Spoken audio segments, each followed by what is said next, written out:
Hi, everyone, and welcome back to the Spooky Movie Club. It is week 2 of Paranormal Horror Month.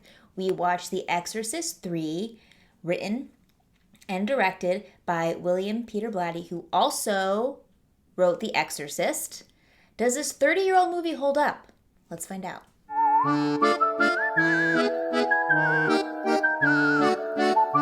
Okay, before we get into my 3 things, we are going to read the back of the box like always, but if you want to skip ahead to next week's spooky movie or the discussion, I'm going to leave timestamps below. The Exorcist III, it was a novel first by William Peter Blatty. He then wrote the screenplay, adapted the book to a screenplay, and then directed it. That's very obvious when you watch the film. It reads very much kind of like you're watching a book being told to you sometimes. We'll get into that. We're going to read the back of the box. Here we go. For more than 15 years, Police Lieutenant Kinderman, George C. Scott, has been haunted by the death of his friend, Father Damien Karras. Now, on the 15th anniversary of the exorcism that claimed the priest's life, Kinderman's world is once again shattered when a boy is found decapitated and savagely crucified. It's just the beginning of a nightmare series of bizarre religious murders. The brutal murders bear the hallmarks of the infamous Gemini killer who died in the electric chair 15 years earlier. But when a psychopath claiming to be the Gemini killer reveals intimate, gruesome details that only the true killer could possibly know, Kinderman is confronted with a horrifying truth that he cannot explain. And that will shake him to his core. The Exorcist III is author-filmmaker William Peter Blatty's personal vision of what followed after The Exorcist. Like the original, The Exorcist III combines elements of a detective story, a theological puzzle, and an unforgettable study in terror. All of that is true. I think they do a good job of it kind of setting you up for the movie without giving anything away, really. It's just a perfect description of it. So we just watched the theatrical. We didn't watch the director's cut. Apparently, the studio saw this movie, the cut, and we're like, we need to add some more things in here. So the studio had them do reshoots. There's some things in the film that don't really kind of work, don't kind of go together, kind of confused, and the endings are kind of wildly different.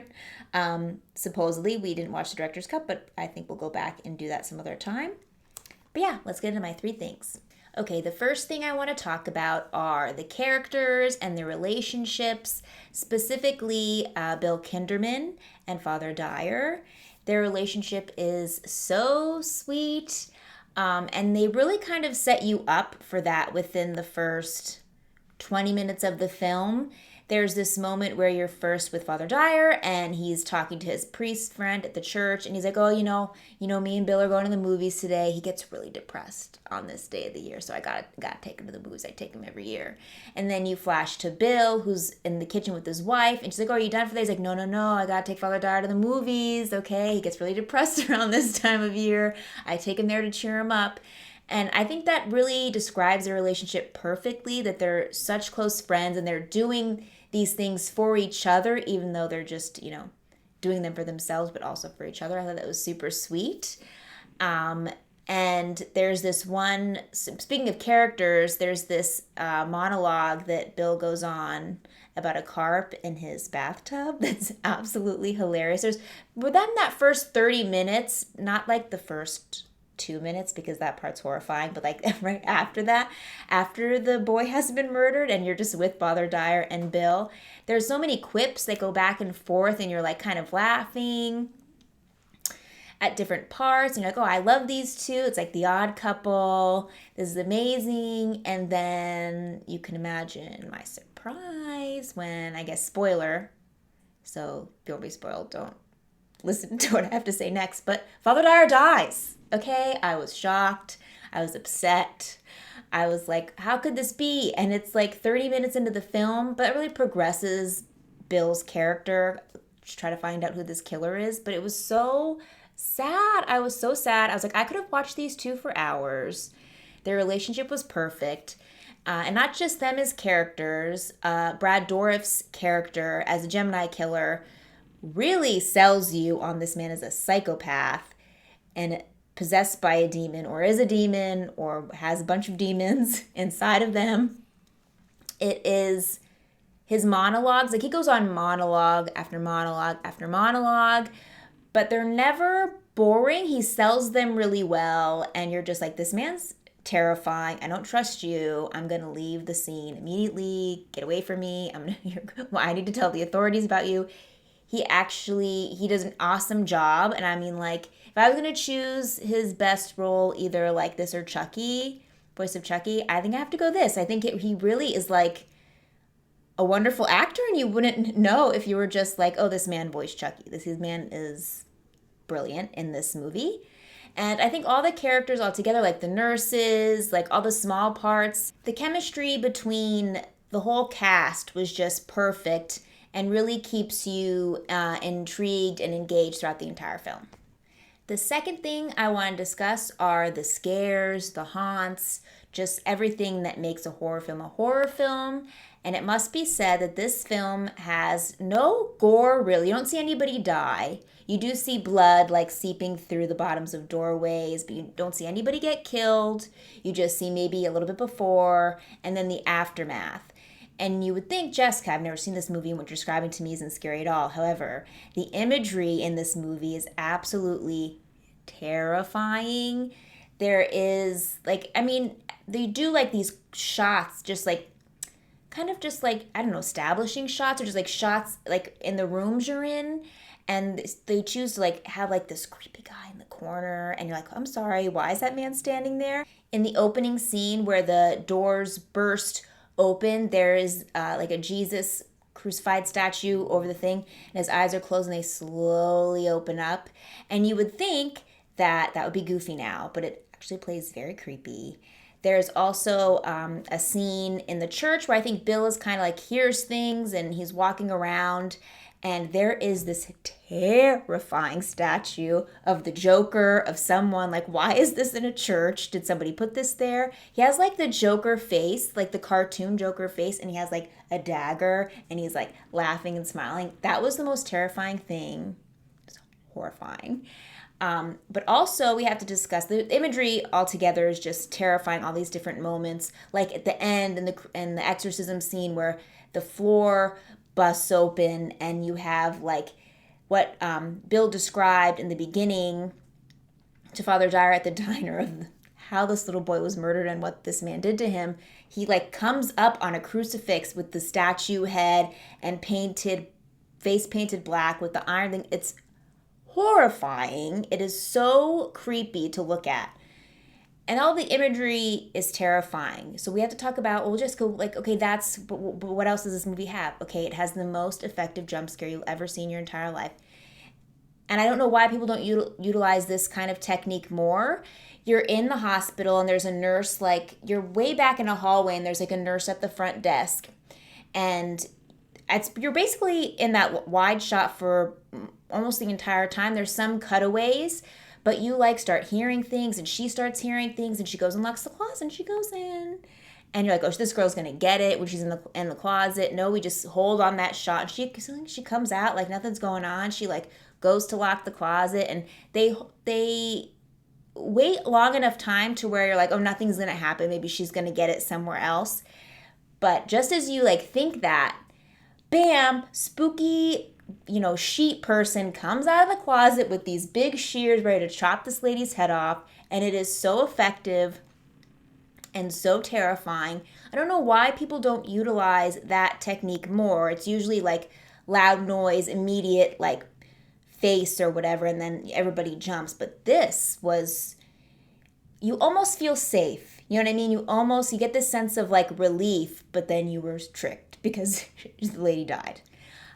So I think that this film really did a good job of, not using gore, but using really creepy images and really effective jump scares to really creep you out. I remember in The Exorcist, when I watched it for the first time not too long ago, there was that creepy image of, I guess, Pazuzu. I don't know, about the dark face and the white, and you would see this image like pop up a couple times throughout the film, and that would really creep you out. And this film, I think, takes that whole imagery aspect up to like a level 10. It's excellent. And the third thing I want to talk about is the sound design in this film. I really don't think there is a score or a lot of music throughout the film. I mean, The Exorcist had an excellent score, very memorable, and they use that briefly in the beginning, but then I don't think there's really any music throughout the rest of the film. I mean, what happened to, remember when movies had scores, wonderful scores? Do you remember this? I feel like I can't remember the last movie that had a memorable score in my opinion. Anyway, this movie has really no music, no score. It's just basically eerie, atmospheric sounds, and they're all spread out throughout, and I think that that really takes up the horror as well. Like when you're in, say, the scene with the nurse, she's hearing things, but you're also hearing things. You're like, what's that? What was that sound? What was that like crackling sound? What was this? What was that? And just like whooshing sounds. There is this one scene in particular that I'm thinking of when Bill, I think Father Dyer had just died, and they're exploring the hospital, and Bill goes into like the ward where there's like cells where they lock up patients who are, I don't know, crazy, like they're gonna harm themselves and maybe harm other people, so they put them in the cells in the isolation ward. I think that's what it's called. And he's going through, and the doctor's there telling him, "Oh, this guy came in not too long ago," and then you hear Bill, and you're like, okay, and Bill like kind of turns around and he looks in the thing but doesn't think anything of it. And again, we wait a very long time before any sort of payoff because he looks in the cell, nothing, and then his cop friend comes in, is telling him something, and then you switch to go in the cell with, I guess we'll call him the Gemini killer. You go in the cell with the Gemini killer and you realize that the room is soundproof. And I turn and I'm like, that we heard Bill, right? We heard that. Like, yes, they said Bill. And it's like you think you're going crazy. You keep hearing things, hearing certain sounds. And none of it felt generic. All the sounds felt natural and like they belonged there. Nothing sounded like it was from like a sound library that we just paid a license fee to add to our film, like some other films we watched recently. So I think the sound design was awesome, and I think it definitely added to the horror aspect of the film. So my final thoughts on The Exorcist III are this film had me hooked, honestly, from the beginning all the way up until they reveal who's in the cell. I feel like I kept that a secret the whole time. Maybe we'll just keep it a secret in case you want to watch it. In the cell the whole time. And then I was like, oh, how are they going to explain this? And then it's just a bunch of monologuing, which Brad Dourif, like I said, did a great job, but it kind of slogs down. There's bits at the end that kind of feel goofy in today's standards.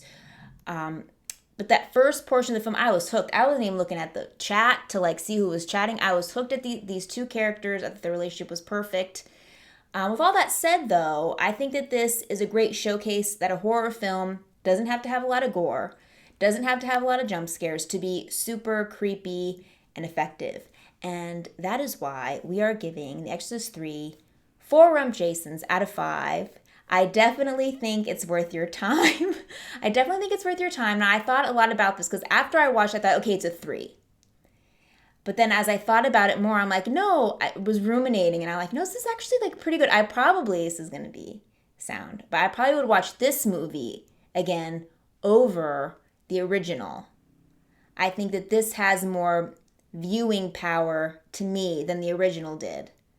I think I don't know if that's going to make some people upset, but yeah, I think it's worth your time. If you watch the second one and you're like, oh my God, I'm never watching The Exorcist ever again, definitely give the third one a watch. I'm telling you, it is worth your time. All right, so that wraps up our Exorcist 3 viewing. I hope you give it a chance if you haven't seen it yet. I'm telling you, it's worth your time.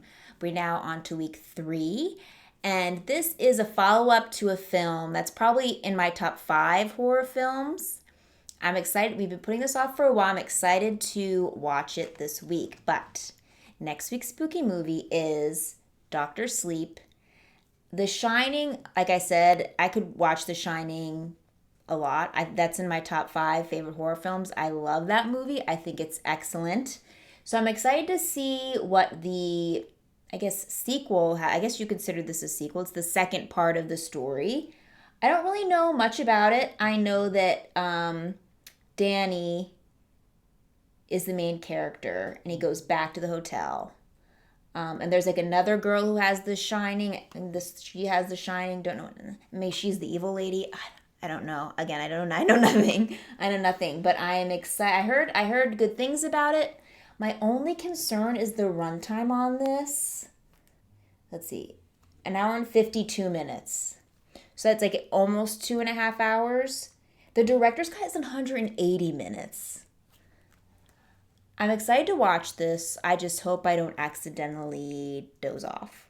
All right, that wraps it up for this week's Spooky Movie Club. I hope you enjoyed discussing The Exorcist III, and I hope you're excited to watch Doctor Sleep with us. We're going to do the viewing party on Wednesday, 6:30 p.m. Pacific Standard Time on Discord, and we'll do the live discussion on Twitch Saturday, 5:30 p.m. Pacific Standard Time. I'll leave the links below if you want to join us for any of those fun little things. But if not, no worries, because I'll be back here on Sunday with the review. Bye.